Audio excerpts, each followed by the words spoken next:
how can I do, baby? You want to order or no? What you mean? What's up? Hey, Chinese restaurant, I don't call you, you call me. No, I don't call you.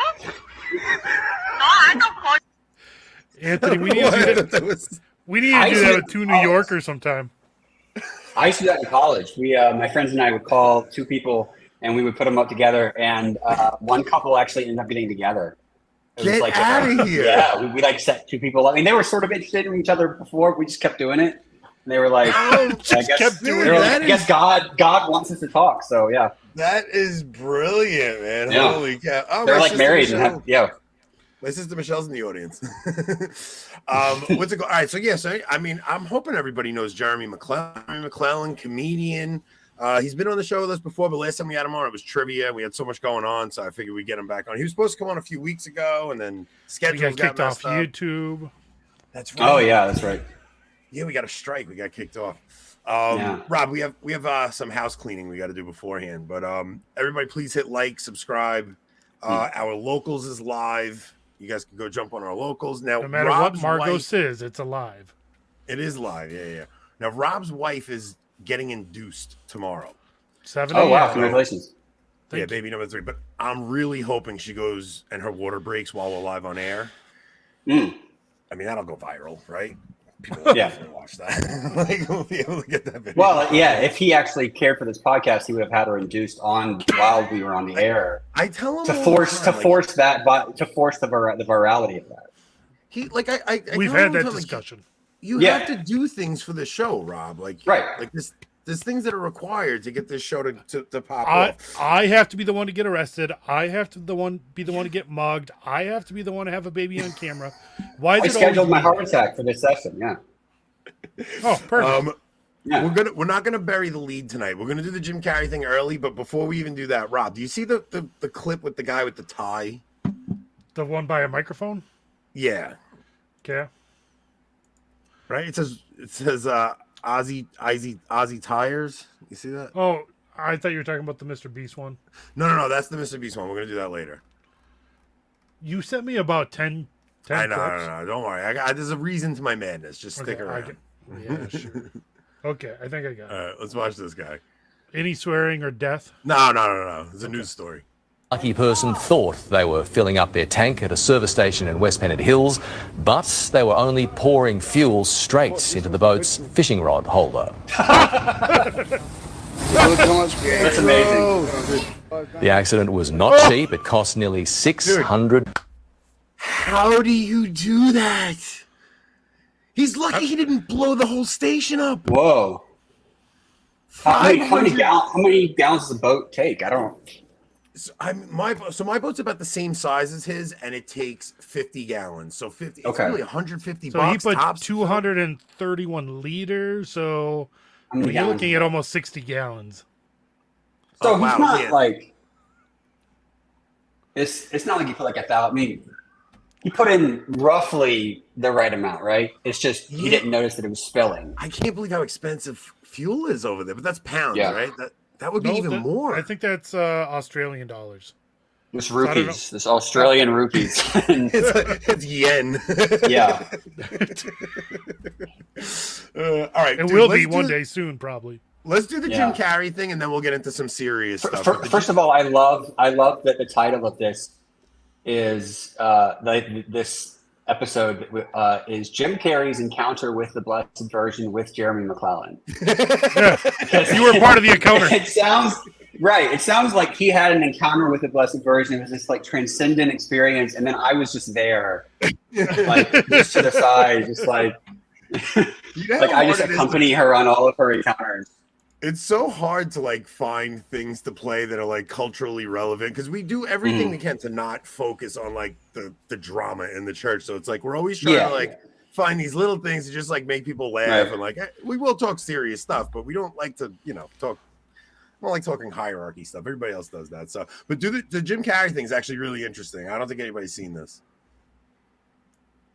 Is that because no one watches Jim Carrey stuff anymore? Maybe. This is a good story.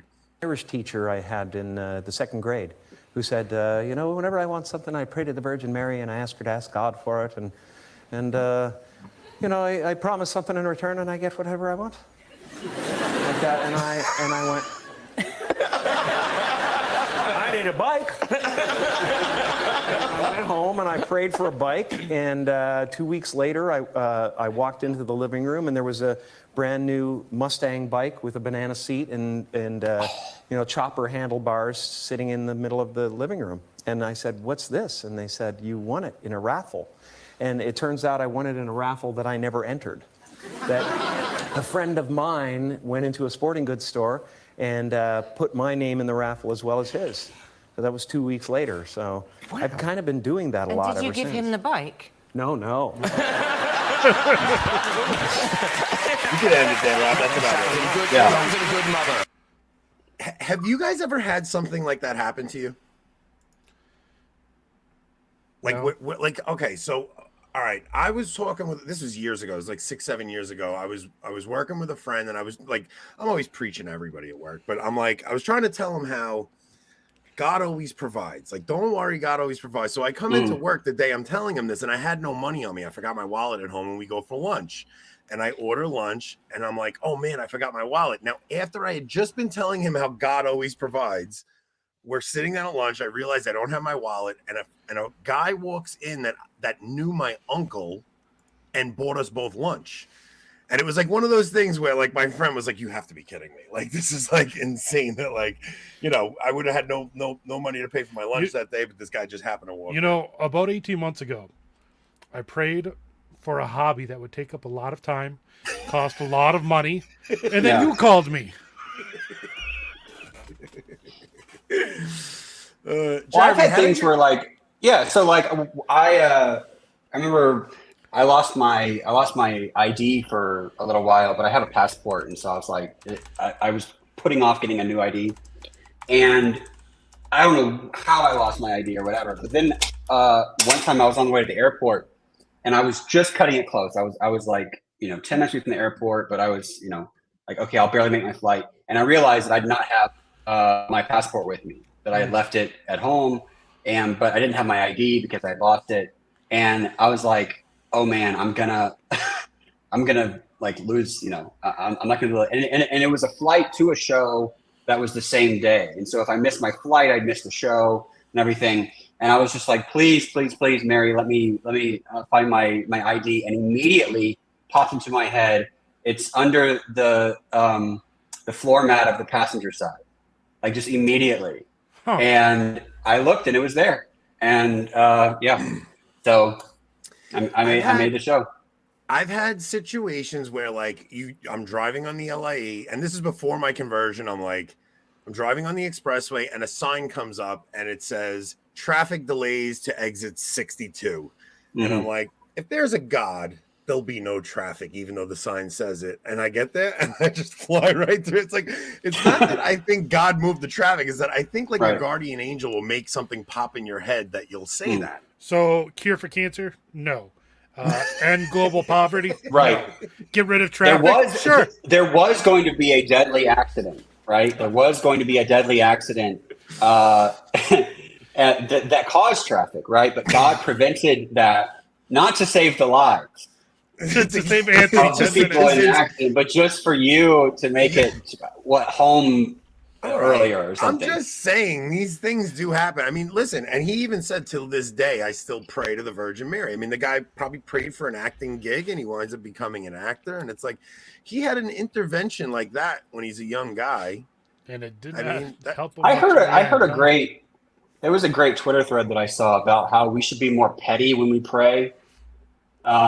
And I think it was like going on off some of this philosopher Herbert McCabe said about how, like, if you're bored when you pray, if you get bored when you pray, it's because you're not being petty enough. Like you should just ask for what you want, right? Don't ask for what you think you might need or like what God wants you to have. Just be yourself. When you say petty, be in your perspective, asking for small things or like being just petty stuff to you other want, people, right? Like that stupid Anthony. Well, maybe, because like pray like they did in the Psalms, right? Because in the Psalms, they destroy my enemies. This is a person at work who hates me, and I want to go on, right? Like, like that's the kind of Let's try Whoa. this. Whoa. God, please let hope go. I think we need to get rid of that. Okay. Yeah, God just cut the signal, I think. Yeah, that wasn't me, Anthony. That was God. Oh man. All right. Well, I think it's for the good of the show, Rob. But all right. So there's the new Padre Pio trailer dropped. We could go to that, or we could do the Lex Friedman conversation because I think that's actually really. Let's do the Lex Friedman thing because this. Yeah, Lex Friedman was talking to Mr. Beast, and Mr. Beast used to be a Christian. Like he started his channel off talking about he was a Christian and all this stuff. And it seems like when a person has success like that and they start making money, their ideology changes a little. Like we've all seen in the news the people he has on his show now. And so Jeremy, don't get too rich and famous on us. Yeah. So let's just play the Lex Friedman clip real quick. Let's see what they From Are You Afraid of Death, by the way? Yes. It's hard because like what if you just die and then you just see nothing forever, you know? Yeah, the nothingness. It just fades to blackness and you're just like that for trillions upon trillions to billions squared years, and it's scary. But also before you're born, you don't remember those X amount of years either. So that gives me a little comfort, but no, it's definitely very scary. Something I'd rather not think about until I'm like 80. I'll deal. Why does he expect that he would remember before or after his existence? I don't. Well, the idea, Finish the clip. I'll say. Yeah, okay. We'll put that problem then. I don't know if I told you this, but I'm kind of hopeful that someone like Elon or one of these like freak smart people will just like be like, you know what, screw it. I'm gonna figure out a way where we can slow down aging, get it where we can live to be 200-300 years old, and just like set their sights on that, and then just kind of save us. So it'd be really nice. Like it's almost absurd to think that in our lifetime they won't figure out a way to just even slightly slow down aging, where we could live to be like 120 or 130, and then that extra time they won't figure out some way where we could live to be 200. Like obviously not immortal, but I don't see how in my lifetime the life expectancy doesn't just expand. Well, it also could be that the immortality is achieved in the digital realm. Like it could be long after you're gone. There's a Mr. Beast run by a ChatGPT type system. Exactly. Yeah, that consumes everything I ever said, everything I ever wrote. But I don't want that. I want to live. One of you smart people out there, figure it out. I'll keep you entertained, but I need you to figure out how to keep me alive. Give me till 200. That will make me happy. Well, that's. Why do we think that people 100 years from now will want 200-year-old people just walking around? Like, who now is like, we could really use some Civil War soldiers, like just hanging around. Yeah, all those racist guys back from the 1850s. Right, that's who we need. We need more of those people. Like, everyone now is like going to be super unwoke in the year 2400. We right? need Just boomers, and they're only 20, 30 years older than us. Right, yeah. So that's actually a really good point, Rob. That's stupid, right? Why do we think that? Yeah. But he said like he's like, oh, I think he was saying like it's probably because I've heard like Michio Kaku say this. He goes, when you die, it's a lot like it was before you were born, right? Like you don't know what you don't know. But one of the things that's to the answer of like you're not going to care, right? And like because I didn't care before I was born, so I'm not going to care afterwards. There's nothingness. But the scenario he gives is for trillions of years darkness. It's for trillions of years darkness, right? Which is not what it was like before we were born. It's nothing like that. Or was it? Maybe that's what it was like for him, just in the before times, waiting to ascend into man. Like, even reincarnation, right? Like people talk about reincarnation, like, oh, I was this person in my past life. Now it's like if you don't remember your past life, who gives a crap if you live the past life? Right. Who cares? I don't remember it. Yeah, it's just the energy, the soul energy was somewhere else, but who cares? Yeah. Yeah, if you don't remember it. But it's like I remember like the joy of my conversion, where it's like when Paul even says it, he's like, death no longer has a sting. Right? Like, do you remember when you first like really believed, like, holy cow, we're eternal beings, we're going to live forever? Do you remember the excitement you had? Yeah, but it's also not like eternity isn't like I mean, heaven's outside of time, right? Yeah. So, and the heaven is the beatific vision. It's not limbo, right? I said this on a Twitter thing a few days ago. Where like when people talk about heaven, they're almost always describing limbo. They're describing this like state of natural like happiness, and I'm like, yeah, but that's not what we want. It's not actually. People get offended if you suggest babies go there, right? Like that's not what you actually are, wanting to do. Like what you want is this, like, is to be outside of this time thing. And so actually, like, there's something horrifying about the idea of living forever temporally, because what would happen is like you would live forever, but that's after like the heat death of the universe. And so you're just still floating in this time, and that's the worst thing that could possibly happen, right? Do you think versus being in eternity? That's right. So that's not 1,000 and 1,000 forever. At the resurrection, will there be temporal time again? I lean towards. Well, I don't know. I mean, like I know that's what I'm saying. In my imagination, when I imagine heaven, I think no. I think time will be no more. I think I don't think it'll be like. I mean, I think when people's imaginations are always either like it's going to be just like this, except we won't have to change the light bulbs. Like it'll be perfect a version of this. It's a very Protestant understanding. We won't get fat, right? That was my understanding when I was a Protestant. This Calvinist understanding of like this like transformed earth, right? And but then like. Now that I'm Catholic, it's sort of swung the other way, where it's like, no, it's the Dante's, like heaven. And so, but I mean, whatever you imagine is fine. It's not like wrong to imagine one way or the other. But the idea that like heaven is this just prolonged version of now, but forever. I mean, you would go mad unless that's part of heaven is you don't go mad. I don't know. It's like, okay, so we've actually kicked this idea around. Like, because God is outside of time, like we all believe like when you die, you have your initial judgment and then you have like the general judgment where everybody's judged. But do you think that when we die, because we're outside of time, do you think that we go immediately to the final judgment and to the resurrection?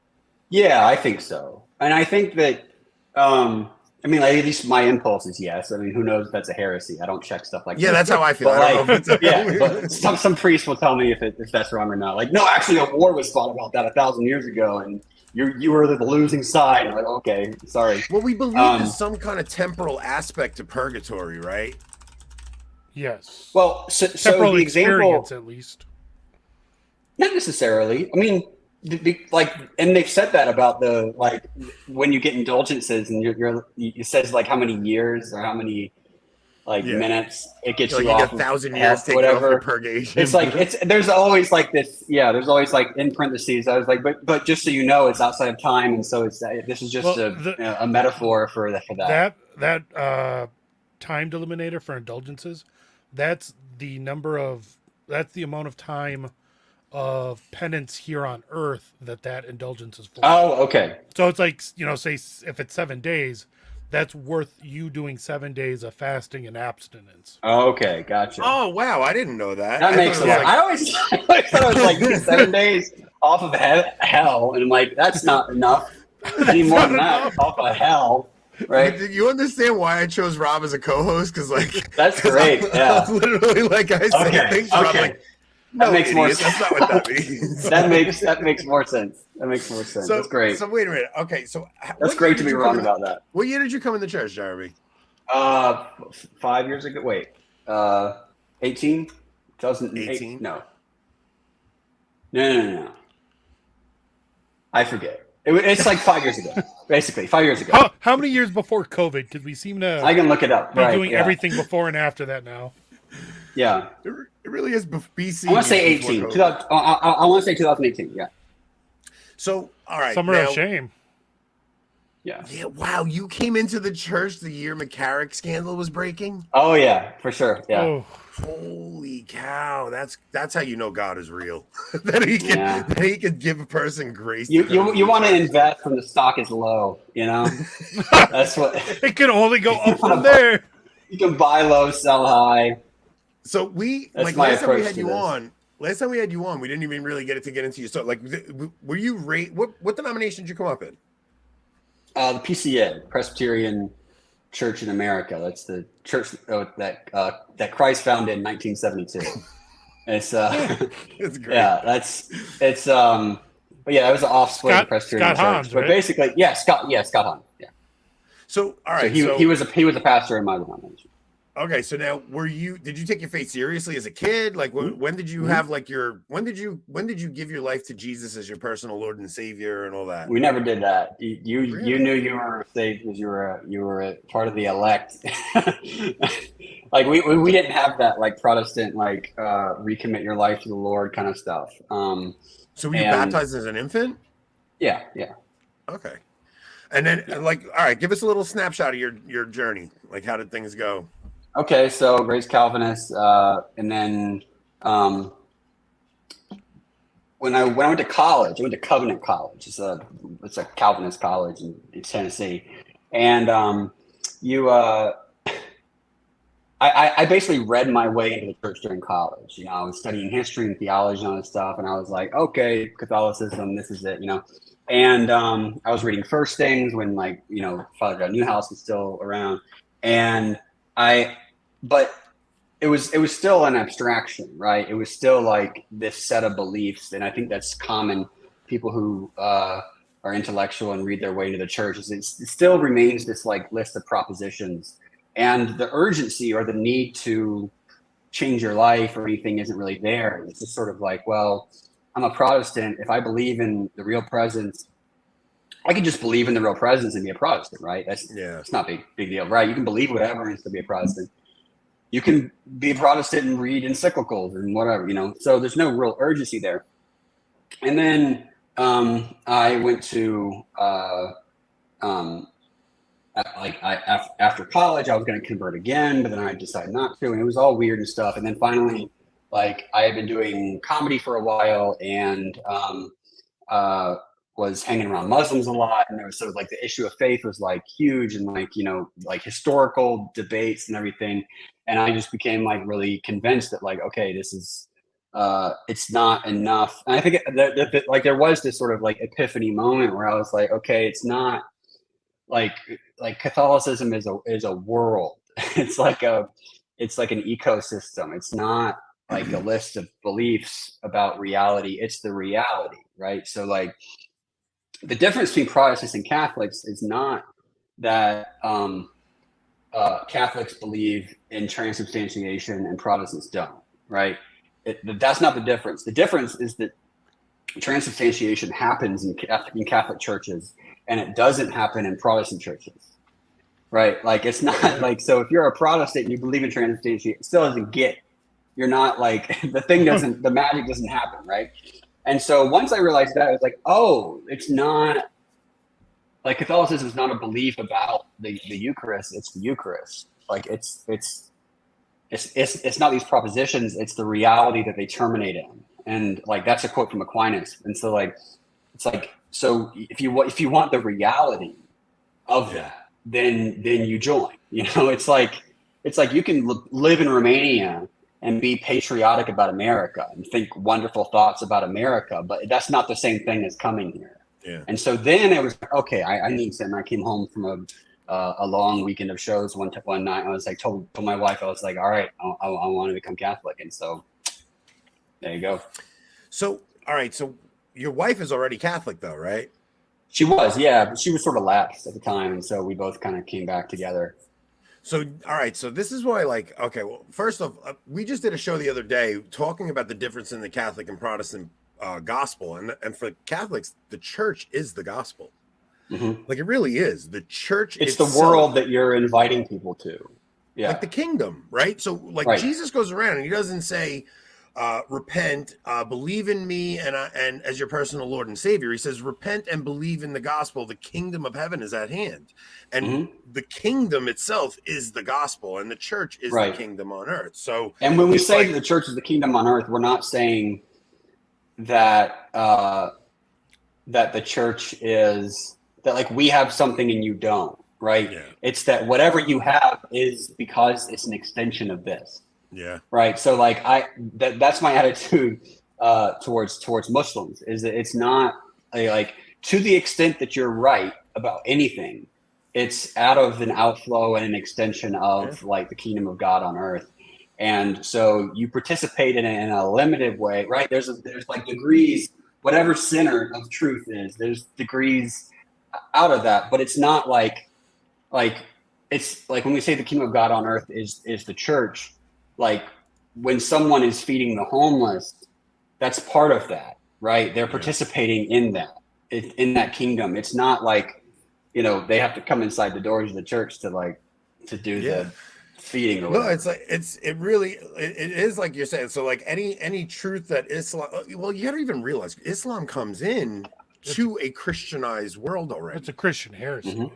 Like it really is. Nestorianism comes from, but like like we really have been like diving into like how different the world was before the resurrection. Like people really don't grasp how Christian the waters are and the air that we breathe and everything. It's like, yeah, we have a weekend because, you know, the early Christians some celebrated Saturday, some celebrated Sunday. We have a 7-day week because God created the world in 7 days. Everything else is like, oh, there are spins is 24 hours. It goes around the sun is 365 days.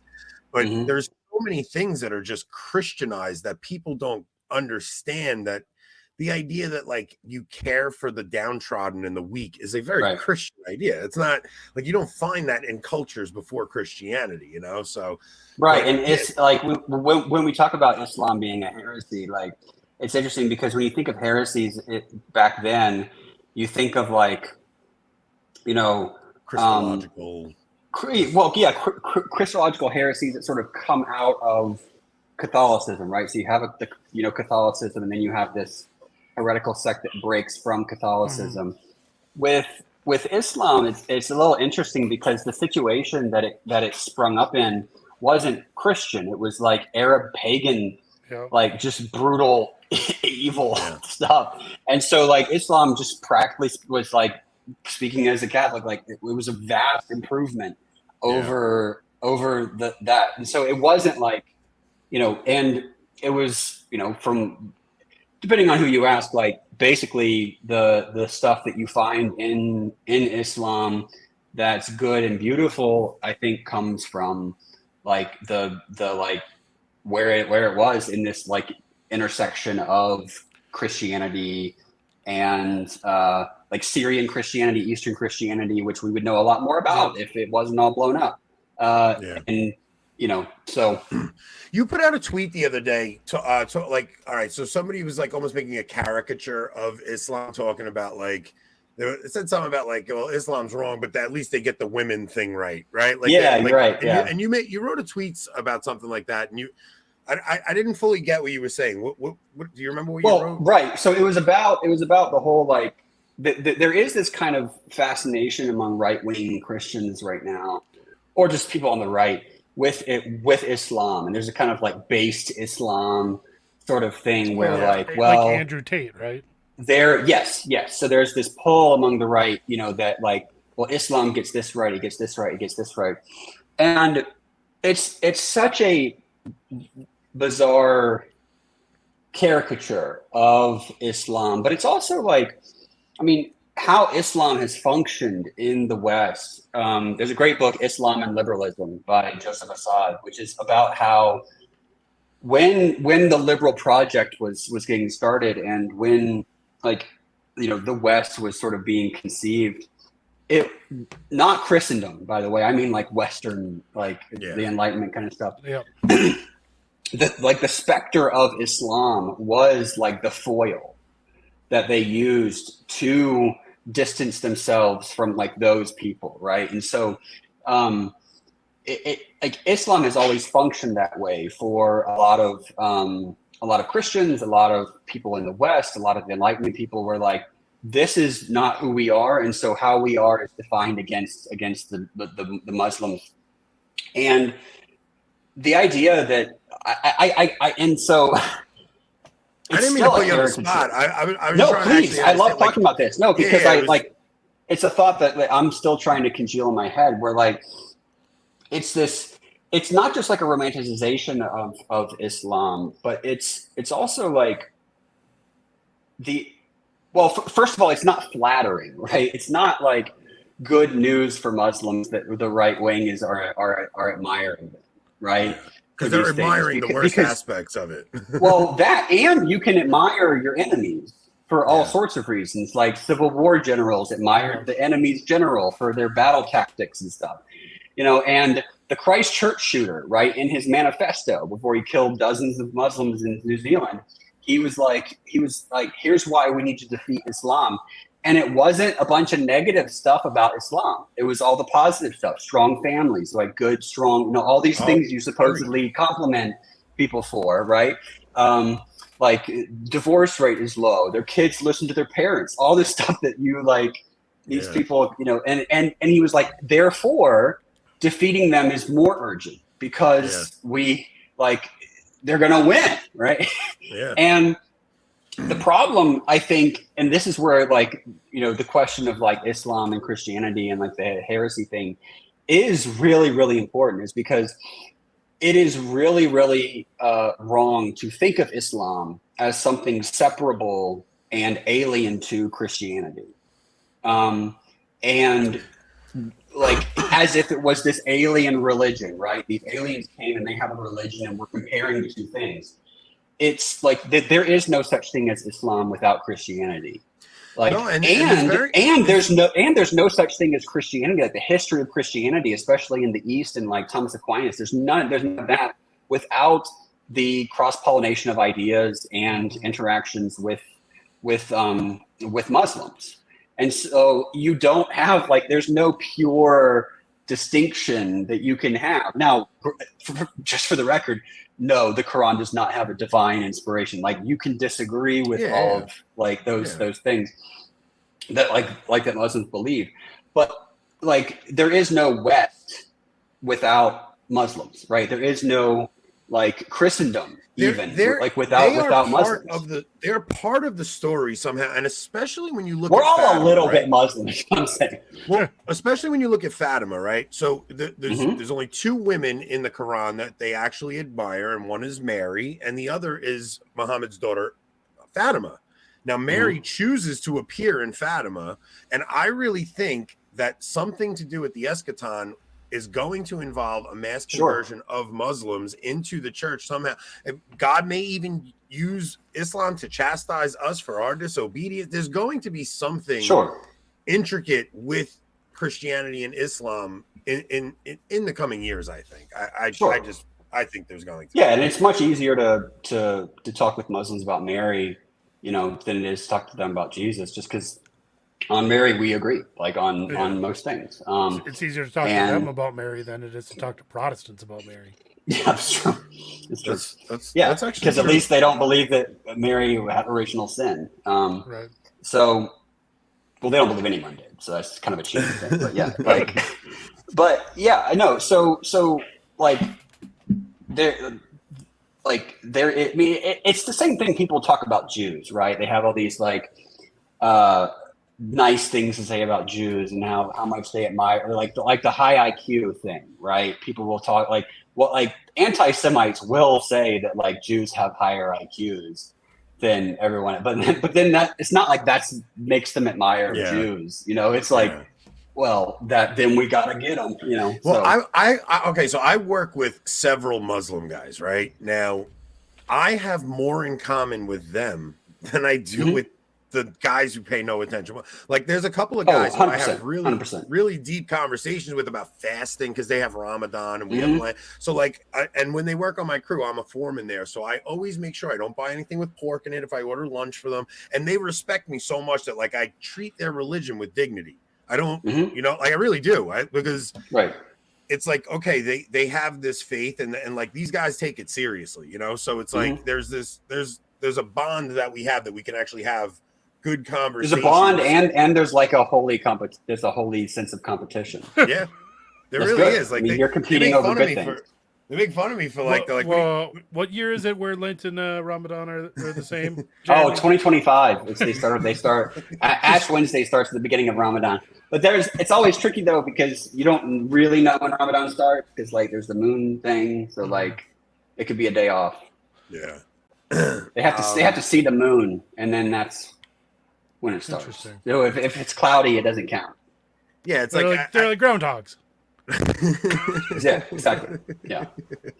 I always think it's an interesting conversation because I have a lot in common with those guys, more so than the guys who just caught up in lives of debauchery, living out of wedlock with their girlfriends and things like that. And it's like we have, deep conversations about submitting yourself to God and things like because there's a lot of commonality there, and it's a good platform. At least the Muslims tend to acknowledge and follow natural law. Yeah. Oh, 100%. Yeah. Yeah. Rob, why don't we get into the other you know what, let's do Padre Pio trailer because the Padre Pio trailer looks really good. Did you send that to me? I'm not I did. seeing You see him on a horse. It's above the red coats. Yep. Let's check out the Padre Pio trailer. This looks good. I can't wait for this to come out. I thought you weren't so big on it. I wasn't, but this looks good. I know you shed tears. I know you continue to shed tears every day because of man's ingratitude. You choose souls, and despite my unworthiness, you've chosen me.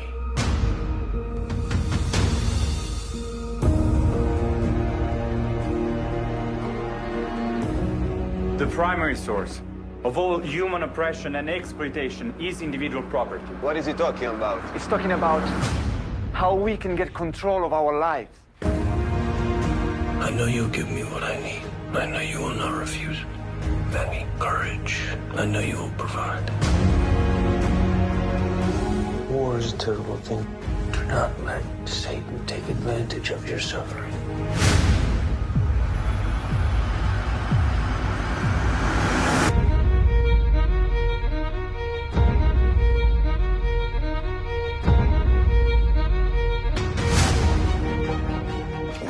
Our flag in good hands, and we win. If you ever come back here, I shoot you! It feels like a sin to question these things. It feels like a sin to be angry with the Lord. There is no greater love than this. To give one's life for one's friends. In nomine Patris, et Filii, et Spiritus Sancti. Say Christ is Lord! Say Christ is Lord!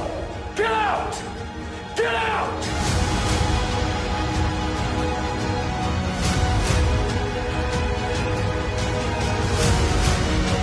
Prepare the fire!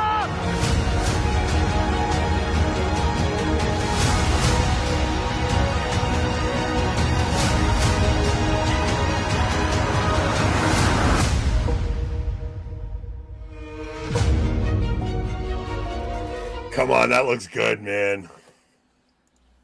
It does. That's good. Do they let him like bilocate and stuff like? So here's my fear. So it I want seems I want like a saint superhero movie. I'll they tell have you like powers and stuff. The other Padre Pio movie, Miracle Man, you have to watch it in Italian with subtitles to enjoy it though, because I hear your accent way too often as it is, Anthony. The acting is phenomenal with the other movie, but this one, I'm worried they're going to make this too much about like fascism, and they're going to make the political thing too heavy-handed, and it's not really going to be about Padre Pio. You're going to make him like a communist, like I think the opposite. I think, to be honest, they're going to make him a fascist. Are they going to make like anti-communist? Okay, yeah. Because I mean that period in Italy, that like I think it was in 55 or 58, I forget. Like Pius XII forbids Catholics from voting for communists on pain of mortal sin. Yeah. And so there was a lot of crazy politics going on at that period. Not like today. There's no crazy politics going on. No, not like today. But the problem is, I worry that everything is viewed through a political lens these days. Like, I despise politics. Like, I really do. I hate politics. Like, I can't stand them. I can't stand the people that love Trump. I can't stand the people that love DeSantis. I can't stand any of them. I don't want. What about the people that love Marshall? I I have a trick to talking about politics, and it's great. It's a great trick. Let me hear it. And it's that just don't talk about what people are talking about like that day. Like you can talk about death. You can talk about the death penalty with people, but not when it's in the news, right? Because when something's in the news, then everyone's been like rehearsing arguments in their head, and you never actually get to talk to the person. It's just like they're just repeating like what they've been practicing, or these like they're on autopilot, right? They're an NPC for like a little while when you talk to them. They are though. So just pick a topic that people like, food truck regulations or something like that. Like just something that like, and talk to people about that. And like child factory labor that hasn't been in the news since the 20s. Totally. Well, people will talk about anything really. They'll talk about abortion as long as there hasn't been news about it in a while.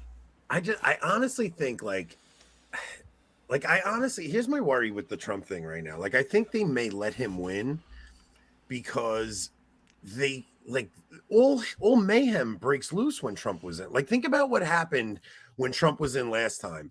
The country was losing its mind. Like there were riots every day. People lost their minds. And I think that they almost love a state of chaos so much that they may let this guy win just so that they could bring that state of chaos back. It's like, I don't know, man. I don't know what you're actually better off with. I just think all politics is such folly. It's like, I'm not voting. I don't care anymore. Yeah. I don't care about any of it. Wild. Rob got me on that. Rob convinced me that voting is a waste of time. Don't bother. What you need is you need to have your ideology be so obscure that no one can like disagree with you. They don't even know what it is. Like that's kind of what it's become for me though. It's like, someone will call me conservative, and it's like, well, I mean, probably not the way you mean it, Yeah. And yeah, let's hope they don't ruin the Padre Pio movie. And then the last thing we got, Rob, we're gonna go with this. All right, this lunatic from the World Economic Forum. So you see, it says, that's the one with Stitka. No, oh, you want to do that? You want to talk about that? We could. Oh no, let's do the Eucharistic host multiplication. Click that story. Bring that up. Which one is that? It's right below the sticker story. Okay. So Vatican to determine if miracle happened in Connecticut church where parishioners reported multiplying hosts. The Vatican is reviewing claims of a miracle at a Catholic church in Connecticut after parishioners reported that communion hosts mysteriously multiplied at a March Mass. The Archdiocese of Hartford investigated the claims at St. Thomas Catholic Church in Thomaston and is sending results to the Holy See in Rome. So the reported miracle occurred at a March 5th Mass. March 5th Mass, when a parishioner assisting in communion reported that there was a shortage of hosts, and then they say something blasphemous, basically, only to then find there were plenty. God has duplicated himself in the ciborium, said Reverend Joseph Crowley, who oversees the congregation, referring to the type of container used to hold the hosts. It's really, really cool. It's really cool. Stupid boomers. And it's really, really cool when we realize what he's done. So I think it's so rad when the body. It's so rad and groovy when the body of Christ multiplies. How do you prove this? It's not like a Eucharistic miracle where you could test. Do you do like an inventory? You see do priests have like inventory sheets or something? We had 37 hosts, and then we ended up with 12 baskets full at the end. Just remember, the real miracle was sharing. Yeah, everyone had the wafers in their pockets, and then brought them out, and they were inspired by Jesus. That's what they said about the loaves, right? That they started sharing. Yeah. That's literally what they said. And then I don't even want to do the sticker story, Rob, because it's just depressing there. So all right, so go down. It's below the Jim Carrey video. Oh, okay. Hold on. Now this is what scares me about AI, and I cut this down. This is like a 45-minute talk, and I just cut it out. I cut it down to like the highlights. We're not going to play the whole thing. I just want to play a couple of things that are making me nervous about AI. It's the one that shows like frontiers in the background of it. Exactly. We use to give instructions to our bank. Oh, I know. This is that one. This is the guy that wrote Sapiens or something like that. Yeah. Oh, okay. And also to inspire heavenly visions in It's a our good minds. book. Is that the Tower of Babel behind him? Yeah, it's great. Of course. But all right, Look how badly it's built. Look how badly, like that's why it didn't go all the way up to heaven. This is what happens when you don't speak the same language. God barely had to do anything to knock that thing over. Did they not have any structural engineers? Right. He didn't even give them different languages, just different like accents. he just No, you know what he that's did? what resulted. Yeah. He decided to be woke for a day and put a woman in charge. Oh. So listen, so he talking to my wife's an architect, you Oh. Anyway, bleep that. Go ahead. So listen, so the he starts off and he's talking about how, because what we're talking about with Chat GPT, even he's saying just with language, right? So he says words are used to inspire heavenly visions. Now click on it and let's just see where he goes with this. It's actually pretty scary. We use to give instructions to our bank and also to inspire heavenly visions in our minds. Another way to think of it is that AI has just hacked the operating system of human civilization. The operating system of every human culture in history has always been language. In the beginning was the word. We use language to create mythology and laws, to create gods and money, to create art and science, to create friendships and nations. Human rights is something that we created with language by telling stories and writing. That's such a right-wing view. The idea of human rights is just invented by you. Yeah, we just came up with it one day. Yeah. Now the thing is, though, it's a very Christian idea, right? Like the idea that we are endowed by our Creator. So in a way, he's right. Like the story of Christianity is what makes us all believe. But he's saying it's not in your DNA, because if you go back before Christianity, there was no such thing as equal rights amongst people. Right. So in a way, he's right. And what he's talking about is, you can even bring it down. We could just use that as a platform to jump off. And he's talking about how AI, like, okay, so even think about how algorithms, because we're not talking about real intelligence, we're talking about algorithms and things like that, right? And you think about the girl that went down and shot up the school a couple of weeks ago. Now, what probably happened with that girl is she's looking at TikTok or looking at whatever algorithms, and they convinced her that Christians are evil and want to erase their exit, whether she's getting Matt Walsh videos or Michael Knowles video, whatever she's getting in her algorithm, it convinced her that she had to go and do this. Now, people's fear about AI is that they think Terminator 2 and the machines are going to come, but that's not really the fear that we should be worried about. It's a manipulation of us. The manipulation of us, and then we go and do these horrible things to each other because these machines are messing with our minds, and it's happening in front of us right now. Yeah, I mean that's the thing that comedians talk a lot about, is that more and more our industry is we are performing for an algorithm. We're not performing for people who are in front of us, right? We're not trying to make an audience laugh necessarily. I mean, that certainly that's not the key to like big success. Big success is like consistently writing things that people will like, but it's like if I tell a joke on stage and people will laugh at it, and that's me and them, right? There's nothing really necessarily in between there.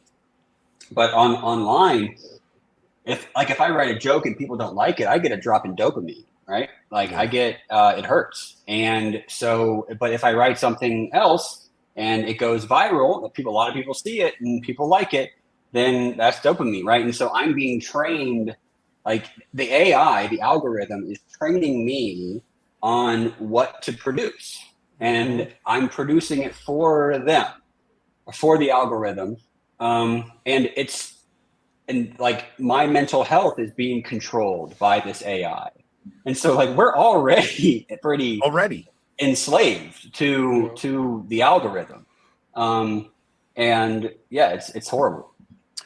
How much has, all right, so you've been doing this. When did you start getting into comedy?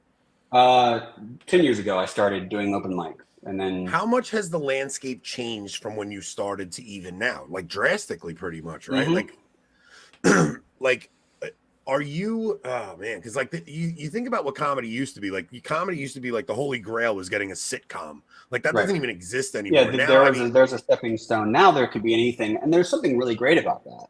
There's a million different like ways you can do it, and there's a million different like paths you can take. You don't have this like path of like touring, then like trying to get booked at this particular club, and then you get invited on Johnny Carson, and then he wants to talk to you, and then So really you can do anything. You can like, I mean, I did it. Like I was big online, and then I did a bunch of tours in Pakistan, and then like I started performing with a bunch of Muslims, and then like that's kind of like how I, and then at the same time I was doing clubs and like Just for Laughs in Montreal. Like there was this, and like it's just whatever, right? And like you can go out there and get fans.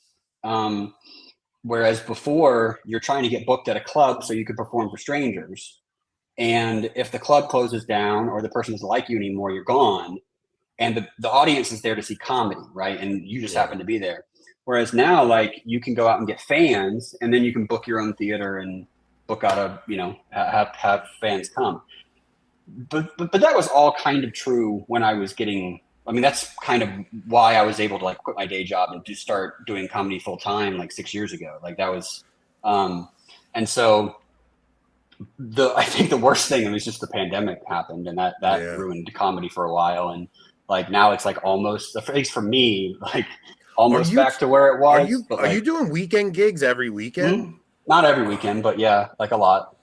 That's a crazy life. Yeah, it's cool because like when I'm home. But I also like during Ramadan, there's like Muslims don't go to comedy shows, and so like usually there's like a month and a half of like Lent and Ramadan where like I'm like I have it off and I'm at home with my kids, right? Yeah. So and there's just a seasonality to it. So like I'll be slammed like in the fall and in the winter, and then like nothing in spring.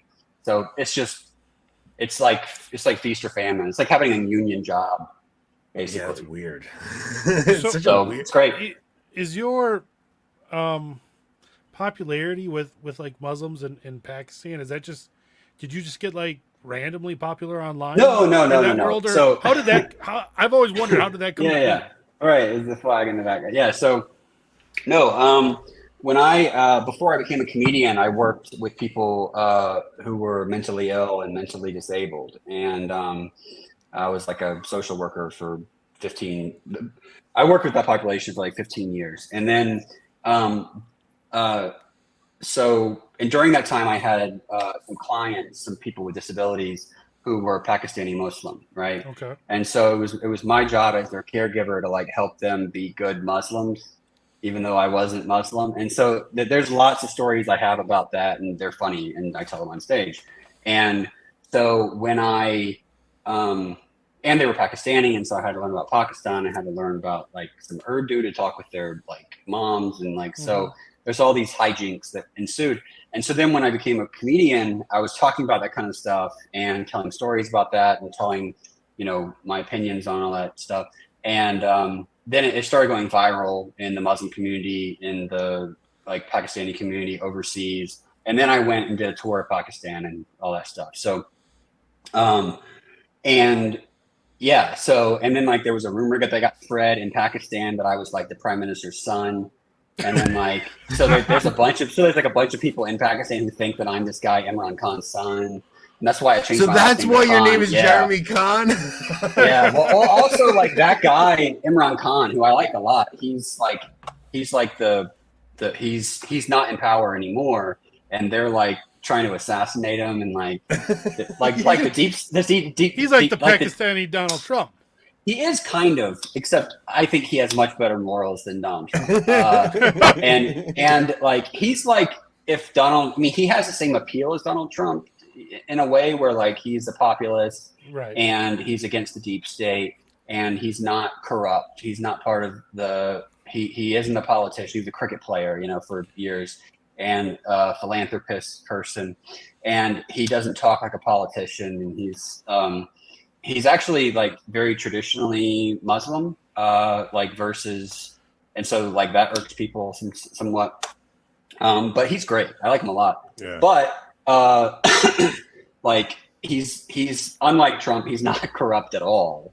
Like he's like not making any money. He doesn't have sexual assault charges brought on. No, and he doesn't have like hotels that he like books like visiting dignitaries in and charges them a bunch of money. Like, and you're like, I don't know about that.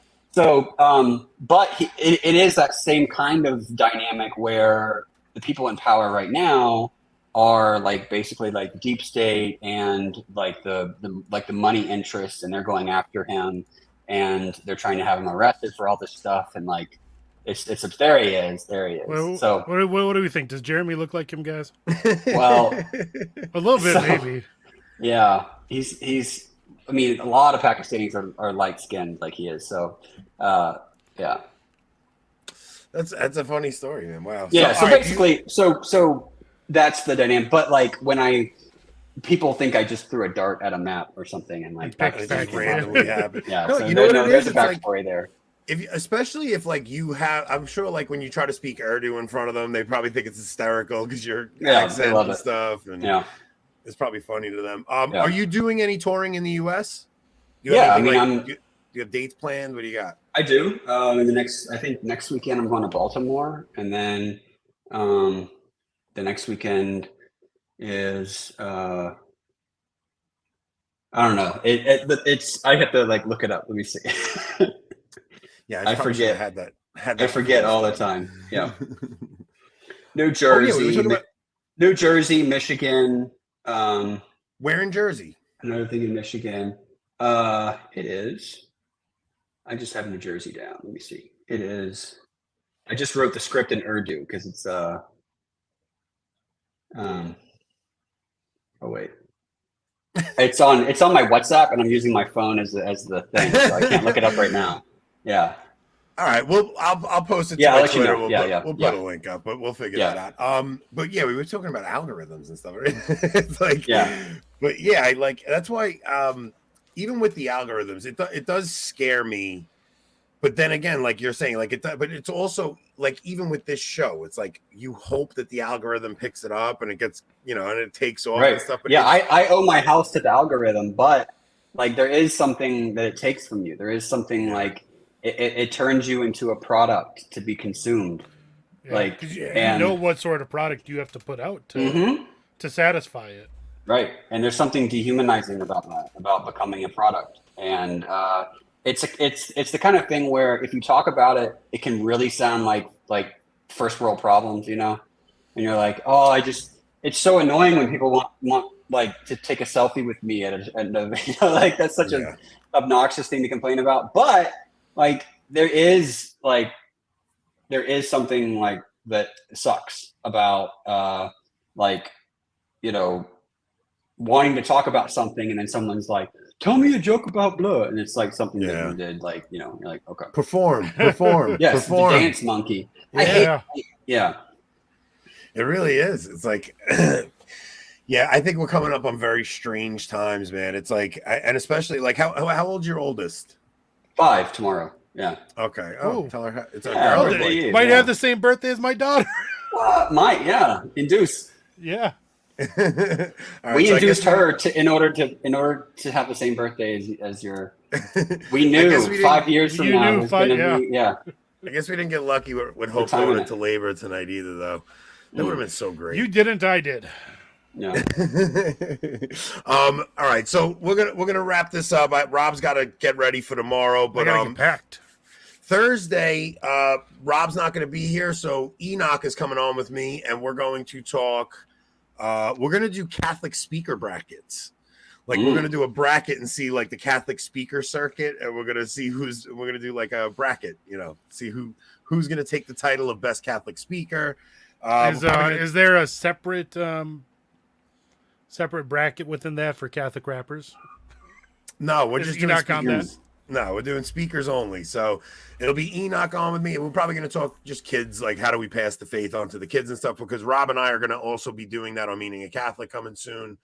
And then next Thursday, I have Joshua Charles coming on, and I have never been so interested in Joshua anybody's Charles work. is a former speechwriter for Mike Pence. Mike Pence is former speechwriter. He's a convert. You know, Mike Pence is known for his amazing speeches.